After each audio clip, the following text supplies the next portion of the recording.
I called him Crab Claw because the end of one beam, I think 2 of the years, the end of the beam crab clawed on one side to make him an 11-pointer, but he was a 10-pointer all the time.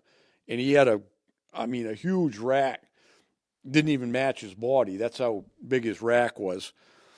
And it was the end of muzzleloader season. It was the last day, and it was snowy and kind of cold that year, and the deer had moved off to the yards mostly. But I picked up this track way back in, and I ended up, and again, that was crusty. And I chased that one up across the border, and it was 1 o'clock. And I'm like, I don't know what I'm going to do now. So I drove home, and I pulled in the yard, and it was like, I don't know, because muzzleloader season, it's dark at 4. So say it was 3 o'clock. I told Deb, I said, I'm going to walk up back and see what's going on, if the deer are coming. Because they would always, I'd start after muzzleloader season. I'd see if they were around. I'd start giving them some grain. So I walk up, and I got to this driveway, and I look up, and there's an 8-pointer standing right in the driveway here. And he's looking because he heard me. It was crusty. And he takes off. And I go, yeah, I guess they're starting to show up. And I actually I'd grabbed my muzzleloader, and I said, I might as well bring my muzzleloader. It's season's open for another hour.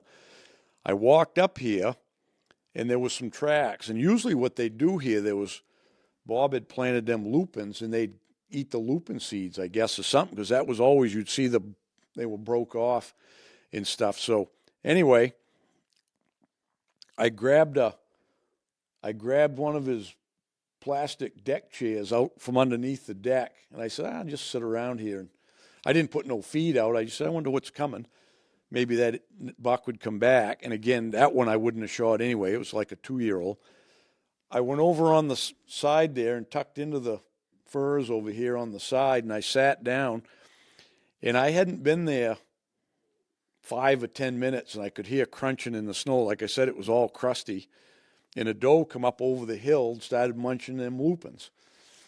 And then a few minutes later, I could hear coming again, and another doe come up over the hill. And they're just over there kind of munching around. I said, that's pretty neat watching them. Maybe 5 minutes later, I hear a little bit lower down over the bank, I hear and I go, that sounds like a buck coming. And this buck, the one I'm talking about, that big 10-pointer, comes walking up over the hill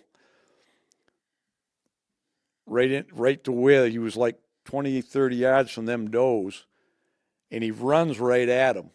And they ran off, and it's like he was just, get out of here is what he was doing. And he turned around, and he walked back down. Now he's right here on the lawn.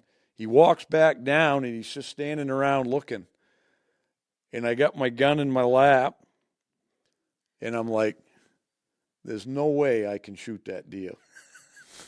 So I just watched him, and he hung around a little bit, and he clomped down. And my point was, it was perfectly legal for you to shoot the deer. Yeah. You weren't baiting him or anything. You could have shot him. It would have been all legal. People shoot deer out behind their house all the time, right? Yeah, I'd been feeding him a couple of years, and I shook my head and I said, there's no way I'm going to shoot that deer. I don't care if it's the last day of muzzleloader season, and it was probably in the last 15 minutes. And he walked away, and then the next year, Mary Huey shot him down behind her house, down by it's kind of in beyond the state garage in there. It's kind of behind her house.